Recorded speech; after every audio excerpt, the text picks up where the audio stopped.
नमस्कार मित्रों। आज हमारा जो विषय है वो गुरु को लेकर है। जो नवग्रह में देवगुरु बृहस्पति है उनको लेकर। तो शुरू करते हैं इनके 2 राशियों से। तो इनकी जो बृहस्पति की 2 राशियाँ हैं वो है, एक धनु है और एक है मीन। तो धनु और मीन ये 2 बृहस्पति की राशियाँ हैं। आप काल पुरुष की कुंडली में देखोगे तो धनु राशि आती है 9वीं राशि, जो कि धर्म का स्थान होता है। और मीन राशि आती है जो कि 12वां, जो कि विदेश, खर्च और मोक्ष का भी स्थान माना जाता है। तो देवगुरु बृहस्पति ये ऐसे ग्रह हैं जो अगर अच्छी स्थिति प्राप्त कर लें जन्म कुंडली में तो सवा लाख दोषों का शमन कर देते हैं। जैसे कि नवम भाव में अगर देवगुरु बृहस्पति अगर अच्छी स्थिति में हो, अच्छे नक्षत्र में हो, तो ये सवा लाख जन्म कुंडली के दोषों का शमन कर देते हैं। जन्म कुंडली में देवगुरु बृहस्पति जो है कर्क राशि में उच्च के होते हैं और मकर राशि में वो नीच के होते हैं। जो कि कर्क राशि जो होती है वो चंद्रमा की होती है और मकर राशि जो होती है वो शनि की होती है। शनि की एक और राशि होती है वो है कुंभ। कुंभ में भी गुरु उच्चवत फल देते हैं। शास्त्रों में ये लिखा गया है कि जो कुंभ राशि में गुरु अगर हो तो कर्कवत फल देते हैं, यानी उच्चवत फल देते हैं। तो कुंभ राशि में भी गुरु को इतना बुरा नहीं माना गया है। कुंभ राशि में भी गुरु अच्छा ही फल देते हैं। अगर आपके जन्म कुंडली में गुरु की स्थिति अच्छी है तो इससे अच्छी कोई बात नहीं हो सकती, क्योंकि गुरु ही सब कुछ देता है। सब कुछ ज्ञान, धन, संबंध सब कुछ गुरु दे सकता है। और गुरु जो एक ऐसा ग्रह है कि वो 12 साल में जहाँ होता है, जिस अगर कुंडली में गुरु पहली राशि में हो, मेष राशि में, तो उस मेष राशि में उसको वापस आने के लिए 12 साल लगते हैं। यानी कि 1 साल में गुरु एक राशि परिवर्तन करते हैं। वो यही कांसेप्ट है कि हमारे यहाँ जो कुंभ मेला है वो 12 साल में एक बार एक जगह मनाया जाता है, कि 12 साल में गुरु उसी राशि में वापस आते हैं। तो गुरु को मजबूत करना ये बहुत ज़रूरी है। चाहे वो गुरु आपके मार्गेश ही क्यों ना हो। गुरु को मजबूत करने का सबसे आसान उपाय क्या है? गुरु को मजबूत करने का सबसे आसान उपाय है गुरुओं की सेवा करना। गुरु के चरण रोज़ सुबह पैर छूना, उनके चरण स्पर्श करना, वो भी हस्त से नहीं मस्तक से। तो ये सब गुरु के क्वालिटीज़ हैं। गुरु को मजबूत करने के लिए केसर का तिलक लगाएँ, पीला वस्त्र धारण करें, गुरुवार का व्रत करें, 21 गुरुवार का व्रत रखें और भगवान विष्णु की या केले के पेड़ की पूजा करें। केले की जो जड़ होती है उसको भी आप अपने बाजू में एक ताबीज़ बना के बाँध सकते हैं, इससे भी गुरु मजबूत होता है। गुरु को ये पसंद नहीं कि किसी की हिंसा हो, तो गुरु कभी ये नहीं चाहेगा कि आप मांस मदिरा खाएँ या पिएँ, और कोई भी गलत काम ना करें। एक डिसिप्लिन फ़ॉलो करें जीवन में, और जो कि है ज्ञान हमेशा लेते रहें। गुरु वाला इंसान कभी भी अ, छोटी हाइट का नहीं होता, माने उनकी हाइट जो होती है वो लंबी होती है। चाहे लंबी हाइट वाले गुरु उनका मजबूत होता है। उनका मस्तक भी आप सामुद्रिक शास्त्र से देखेंगे तो उनका मस्तक जो होता है वो बड़ा होता है। तो मस्तक बड़े वालों का गुरु अच्छा होता है। यहाँ से जो पीछे से यहाँ से बाल चले जाते हैं जिसके शिखा की ओर से, उनका भी गुरु अच्छा पाया गया है। और गुरु वाले व्यक्ति जो है वो अगर अपने जीवन में एक टीचिंग प्रोफ़ेशन अपनाएँ, तो ये सबसे अच्छा उनके लिए हो सकता है। सबसे बेस्ट अगर कोई प्रोफ़ेशन है, तो ये टीचिंग लाइन हो सकती है।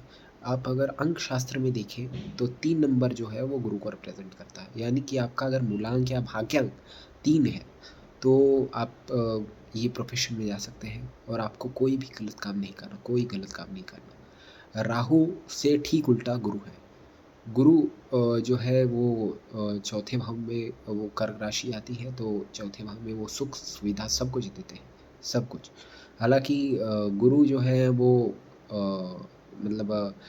दोष भी उत्पन्न करते हैं दूसरों पापा ग्रहों से मिलके।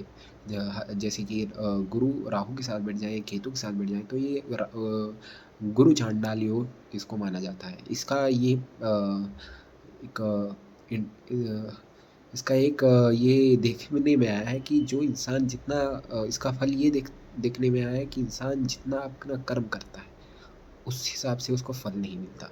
उसके मतलब उसने अगर 100% अगर अपनी मेहनत दी है, तो उसको क्रेडिट सिर्फ़ 70% का ही मिलता है। तो इनके जो है मान-सम्मान में कमी आती है राहु चांडाल दोष के उत्पन्न होने से। तो इसका एक साधारण सा उपाय है कि आप नित्य अ मंदिरों की साफ-सफाई में आप अपना योगदान दें, मंदिरों को बनवाने में अपना योगदान दें और जो कि है सत्य बोलें। गुरु से जुड़े जितने भी चीज़ हैं, वो आप करें, तो आपका गुरु मज़बूत होगा। गुरु मज़बूत करना बेहद ज़रूरी है इस कलयुग में, क्योंकि गुरु के बिना आप में ना अध्यात्म रहेगा, ना एक शिष्टाचार रहेगी और अगर आप में शिष्टाचार नहीं रहेगा, अध्यात्म नहीं रहेगा, तो आप सिर्फ़ एक पशुवत जीवन जी रहे हैं। क्योंकि मनुष्य और पशु में सिर्फ़ एक ही चीज़ का अंतर है, वो है कि मनुष्य सोच सकता है क्या सही है, क्या गलत है और पशु ये सोच नहीं सकते कि सही है क्या गलत है, वो अपना धर्म का पालन कर रहे हैं। ये कर्म प्रधान जो कर्म करने की जो सामर्थ्य देवता ने हमको दी है, जो भगवान विष्णु ने हमको दी है, वो सिर्फ़ मनुष्य को दी है, ना कि पशुओं को। पशु एक भोगी जीवन है, मतलब वो भोगेंगे और ख़त्म हो जाएँगे। तो यही चीज़ हम पशु पशु और मनुष्य को अलग बनाती है। पशुवत आचरण ना करें, आप एक शिष्टाचार से रहें, एक नियमित जीवन जिएँ। आपको अगर मनुष्य जीवन मिला है, तो ये सबसे अच्छा मौका है आपको भव से पार होने का। क्योंकि जो गुरु हैं, ये आपकी अध्यात्म में तो हेल्प कर सकते हैं, अध्यात्म में आपको मदद कर सकते हैं, लेकिन मोक्ष पूर्णतः मोक्ष आपको सिर्फ़ क शनि और केतु दे सकते हैं। जो संबंध विच्छेद होता है, वो केतु से होता है। यानी जो जिस भी ग्रह से जैसे शुक्र और केतु बैठ गए, तो आपका वियोग होगा शुक्र यानी एक स्त्री, स्त्रियों से आपका वियोग हो जाएगा। तो ये शनि और केतु ये सब भी जो रहता है ये वियोगी एक सिंबल देता है कि आप वियोगी होंगे। एक यानी कि आप सामाजिक जीवन ना जी के आध्यात्मिक जीवन जिएँगे और ये मोह माया से दूर चले जाएँगे। लेकिन इसमें गुरु का भी योगदान होता है कि वो आपको इस मार्ग पर अग्रसर करता है। बिना अग्रसर हुए आध्यात्म के मार्ग पे आपका कुछ अ उन्नति नहीं होगी। तो गुरु को मजबूत करना बहुत ज़रूरी है और गुरु का जो बीज मंत्र है, जो कि आपका वैदिक मंत्र है, वैदिक मंत्र वो होता है ओम ॐ देवानां च ऋषीणां च गुरुं काञ्चनसन्निभं वन्दभूतं त्रिलोकेशं तं नमामि बृहस्पतिं। ये है जो है ये वैदिक मंत्र है, नित्य कर्म पूजा प्रकाश में आपको मिल जाएगा ये। तो आप इसका भी पाठ कर सकते हैं जितनी आपकी इच्छा हो, जितना 11, 108 जितनी भी आपकी इच्छा हो, आप इसका पाठ कर सकते हैं गुरु को मजबूत करने के लिए। जन्म कुंडली में सबसे शुभ ग्रह अगर मानी जाए तो 3 ही ग्रह होते हैं। पूर्णतः जो आपके पूर्णिमा के चंद्रमा हो, शुक्र हो, गुरु हो, ये तीनों सर्वश्रेष्ठ ग्रह हैं आपके जीवन को उन्नतिशील बनाने के लिए। आपकी कुंडली में अगर राजयोग नहीं है, कोई राजयोग नहीं है और आपका गुरु जो है वो मजबूत अवस्था में 9वें भाव में है, भाग्य के स्थान पे अगर गुरु बैठ गया, तो ये सबसे अच्छी पोज़ीशन हो सकती है गुरु की। और भगवान राम की भी कुंडली में गुरु उच्च का था, लग्न में ही गुरु और चंद्रमा की युति थी। गजकेसरी योग बोला जाता है इसे इसे इससे इंसान को व्यक्ति को सब सुख मिल सकते हैं पूरे जीवन में आजीवन उसको सारे सुख मिलते हैं। तो गुरु को मजबूत करना बहुत ज़रूरी है। बस यही टॉपिक था आज हमारा, गुरु क्या है, गुरु को मजबूत कैसे करें, गुरु किस भाव में अच्छे फल देते हैं और आप अगर ज्योतिष में इंटरेस्ट ले रहे हैं तो कहीं न कहीं आपका भी गुरु अच्छा ही इसलिए आपका ज्योतिष में इंटरेस्ट है। तो आज का विषय यहीं पे समाप्त करते हैं। सीताराम।